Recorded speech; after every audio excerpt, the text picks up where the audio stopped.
Agaseke k'amakuru mu karere ngapfunduriye muri Kongo Kinshasa. Intumwa ziturutse muri Kongo zirimo abanyapolitiki barwanya ubutegetsi n'abagariye amadini ziri mu Burundi ku butumire bwa Perezida Evariste Ndayishimiye, zagiye kuganira nawe ku bibazo bya politiki biri muri Kongo, cyane cyane ku mushinga w'ihindurwa ry'itegeko nshinga. Abarwanya ubutegetsi bavuga ko guhindura itegeko nshinga byafasha Tshisekedi kwiyamamariza manda gatatu, ibintu bavuga ko batemera. Ku ruhande rwa Tshisekedi yavuze ko abaturage ari bazafata icyemezo binyuze muri Kamarampaka. Umushinga w'itegeko riteganya Kamarampaka wamaze kwemezwa n'inteko ishinga amategeko, hasigaye gusa ko Perezida ushyiraho umukono. Abarwanya ubutegetsi bishyize hamwe mu ryitwa C64 kugira ngo bahagarike uwo mushinga. Mu ntumwa zageze i Bujumbura harimo Martin Fayulu, Delice Sanga, Jean-Marc Kabundi n'abandi banyapolitiki barwanya ubutegetsi bwa Tshisekedi. Hari kandi intumwa z'amadini zitandukanye zirimo Arkiyepiskopi Ejibaya Mapia, perezida w'urugaga ruhuza amadini n'amatorero y'ububyutse muri Kongo, n'intumwa za Kiliziya Gatolika n'itorero rya Kristo muri Kongo ECC. Ibyo biganiro byateguye ku butumire bwa Perezida Ndayishimiye witwikiriye umuryango wa Afurika yunze ubumwe we muri iki gihe. Mbere yo kwerekeza mu Bujumbura, Martin Fayulu buri Perezida Ndayishimiye ko adakwiye gukoresha amahirwe yo kwitambika gahunda yo kurwanya umugambi wo guhindura itegeko nshinga ry'abanyekongo. Yanangirije Ndayishimiye ko adakwiye gukoresha ubucuti bwe na Tshisekedi, amuteguza ko naza n'imikino muri iki kibazo azagira ingaruka mu minsi iri imbere. Fayulu yasobanuye ko imyigaragambyo ya C64 yiteganyije ku itariki 8 itahagaritswe burundu, ko bayimuriye ku itariki 22 Nyakanga.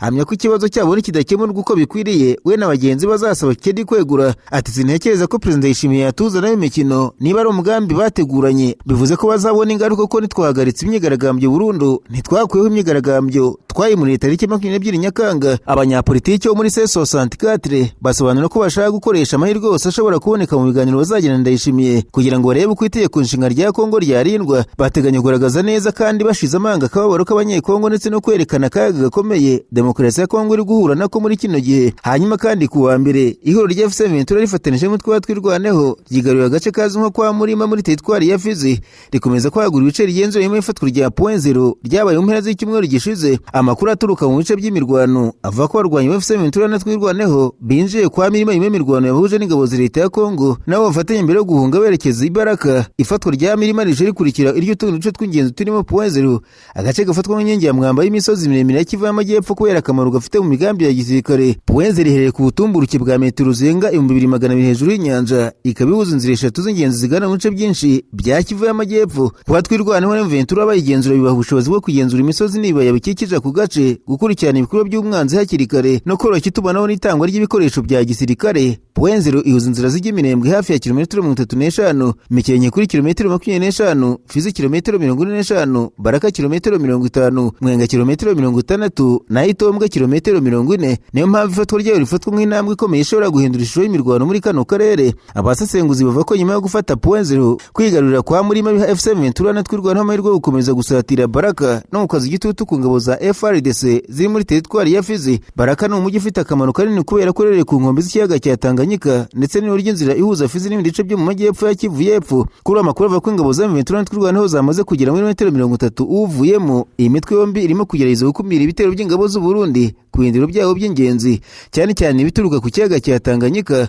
Amakuru kandi yavuze ko iyi mitwe iteganya kwigarura imijyi ya Karemi na Kisangani, nyuma akazaba ari bwo bongera kwisuganya no gushyira ku murongo ingabo zayo. Muri iki gihe ngo hazatangazwa ihuriro rishya, ndetse umuntu ukomeye wabaye mu rwego rwa politiki yavuba muri Kongo Kinshasa azahabwa umwanya ukomeye muri iyo miterere mishya y'uwo mutwe. Nararanganije amaso ibinyamakuru byandikirwa muri Tanzania. Abanyamakuru bashyize amakaramu ku mpapuro barandika. Banditswe muri Tanzania umutekano wakajijwe cyane mbere y'umunsi wa Sabasaba uba ku itariki 7 Nyakanga.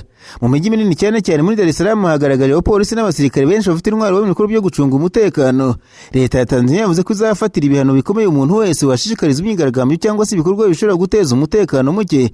Hari impungenge ko bamwe bashobora gukoresha uwo munsi wa Sabasaba bategura imyigaragambyo. Hari abaturage n'abasesenguzi bavuze ko kohereza ingabo n'abapolisi benshi hirya no hino mu gihugu bigamije gukumira iyo myigaragambyo mbere y'uko iba.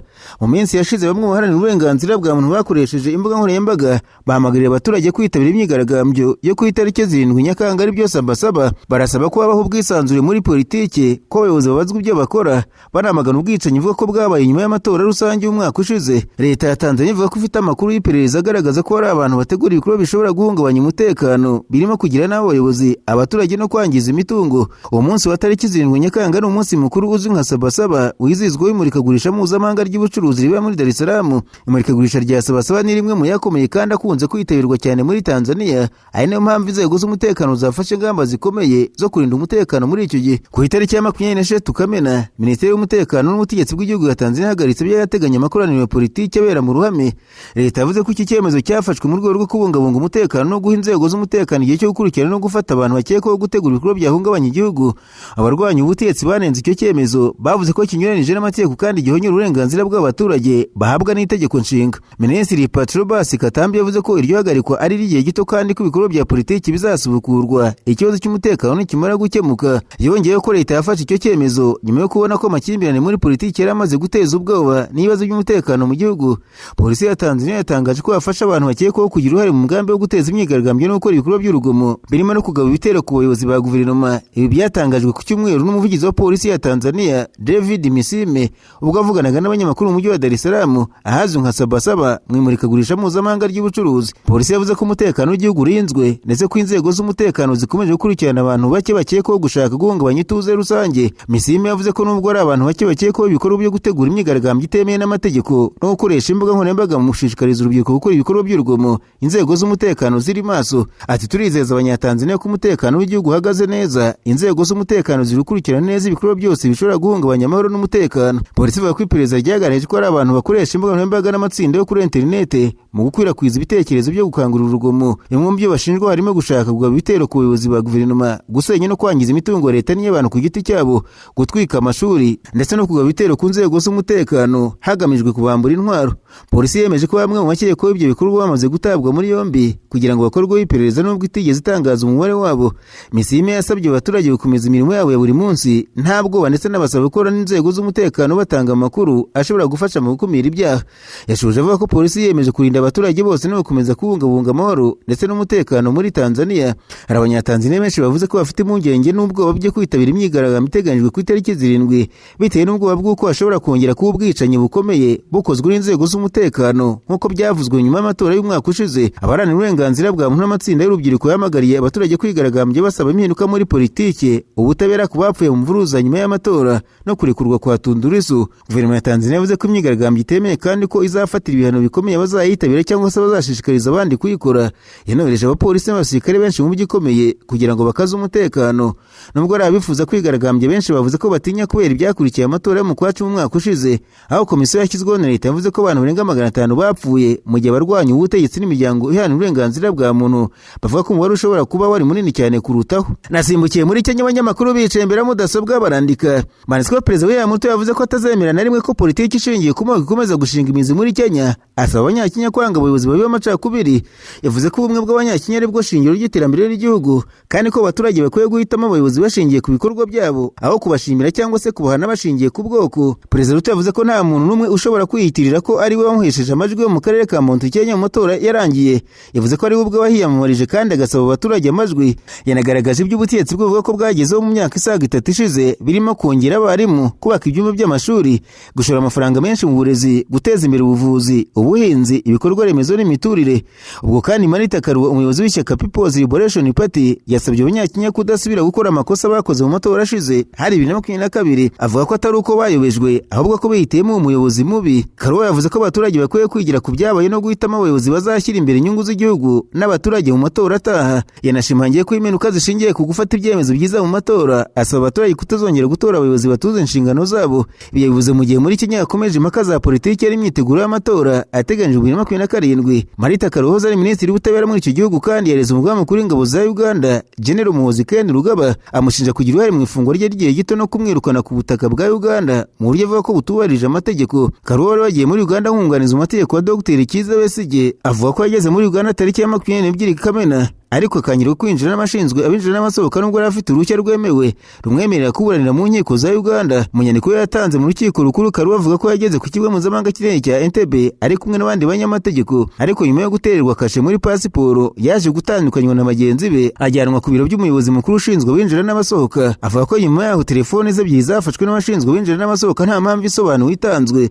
nyuma bakamumenyesha ko atemerewe kwinjira muri Uganda kubera impamvu z'umutekano zitavuzwe. Yongereho ko yaje gusubizwa telefone ye ariko bakanga kuzakira. Avuga ko ari impungenge ko amakuru y'ibanga y'abakiriya be ashobora kuba ararebwe mu gihe zari mu maboko ya leta ya Uganda. Inyandiko zigaragaza ko nyuma y'aho ubuyobozi bwa Uganda bwabwiye Kenya Airways kumukura ku butaka bwa Uganda bamushyira mu cyiciro cy'abatemerewe kwinjira mu gihugu ashingiye ku itegeko rigenga abinjira n'abasohoka. Karwa ariko avuga ko yirukanwe atabwiye impamvu kandi atahawe n'umwanya wo kwiregura. Karwa avuga ko yahuye n'itotezwa n'ubwo ari umunyamuryango w'umuryango wa Afurika y'Iburasirazuba EAC kandi afite pasiporo yemewe ndetse n'uruhushya rwo kuburanira muri Uganda. Yongeraho ko kumwirukana kwagize ingaruka ku burenganzira bwa Besigye bwo kubona umwunganizi ahisemo, bityo bikabangamira uburenganzira bwabo bwo kuburanishwa mu buryo buboneye. Mu nyandiko ye Karwa ashingira kandi ubutumwa bivuga ko bwanyujwe ku rubuga rwa X rwa General Muhoozi Kainerugaba, aho bivuga ko yavuze ko ari we ubwe wategetse ko yirukanwa ndetse anavuga amagambo akomeye mu rubanza rwa Besigye. Muri aya magambo harimo aho bivuga ko yagize ati, ni njyewe ubwanjye namwirukanye, ntazongera kwemererwa mu gihugu cyacu. Karwa avuga ko bigaragaza ko General Muhoozi ari wafashe icyemezo cyo kumwirukana nubwo afite umwanya wa gisirikare utagenerwa ububasha bwo gufata ibyemezo by'abinjira n'abasohoka. Yongeraho ko mu ngingo ya 180 y'Itegeko Nshinga rya Uganda igaragaza ko ingabo za Uganda zigengwa n'ubutegetsi bwa gisivile, bityo umugaba mukuru w'ingabo atagomba kwivanga mu byemezo by'abinjira n'abasohoka. Karwa asaba urukiko ko rwatesha agaciro icyo cyemezo kuko bishobora guhungabanya ubwisanzure bw'abanyamategeko, uburenganzira bwo kuburana mu mucyo ndetse n'Itegeko Nshinga ubwaryo. Amakuru y'urukiko agaragaza ko Dr Kizza Besigye yafashwe mu Gushyingo kwa 2024 i Nairobi muri Kenya, aho yari yitabiriye igikorwa cyo kumurika igitabo cya Marita Karua. Ubushinjacyaha buvuga ko bombi bari bagiye mu nama zigamije gutegura umugambi wo guhirika ubutegetsi bwa Uganda. Bwanagaragaje kandi ko hari n'abandi banyapolitiki batavuga n'ubutegetsi barimo Elias Lukwago bagiye mu nama zabereye hanze ya Uganda, vuga ko zagera guhaye muri uwo mugambi. Nako kandi Perezida wa Uganda Yoweri Kaguta Museveni yavuze ko ashyigikiye uburyo inzego z'umutekano zo gufata ingamba zigamije gukumira imvururu. Anagaragaza ko ashyigikiye imvugo ya General Muhoozi Kainerugaba isaba ko ibitangazamakuru bikora mu buryo budatandukira kandi bwubahiriza amahame y'igihugu. Mu ijambo rye ryatambutse kuri televiziyo y'igihugu kuwa gatandatu, Museveni yavuze ko ibyo bikorwa by'igisirikare bigamije kurinda demokarasi n'umutekano rusange, aho yanashinje bamwe mu batavuga n'ubutegetsi bwe guteza imvururu n'urugomo. Museveni yavuze ko ari bamwe mu barwanya ubutegetsi bwo bagira imyitwarire itarimo demokarasi ikomeje gushotora inzego z'umutekano. Ati umuco udakwiye bamwe mu barwanya ubutegetsi niwo umaze igihe ushotora inzego z'umutekano kugira ngo zizibe icyuho. Yongeye ko ibikorwa by'umutekano bidakwiye gufatwa nko gusubira inyuma mu burenganzira bwa muntu, ahubwo ari ugukomeza kubaka igihugu gishingiye ku mahame y'umutekano n'iterambere. Museveni yanashyigikiye amagambo y'umuhungu General Muhoozi Kainerugaba wasabye ko itangazamakuru ryagira imyitwarire iboneye, avuga ko ari igitekerezo cy'ingirakamaro. Ati General Muhoozi yavuze ikintu gifite akamaro, yavuze ko benshi bajya i Dubai bakabona ko itangazamakuru yari rifite umurongo bakabikunda. Ati kuki natwe tutagira uko? Ibi byose bije mu gihe hashize iminsi yanenga icyemezo cyafashwe na leta ya Uganda cyo gufunga ibikorwa by'ikigo Nation Media Group muri Uganda.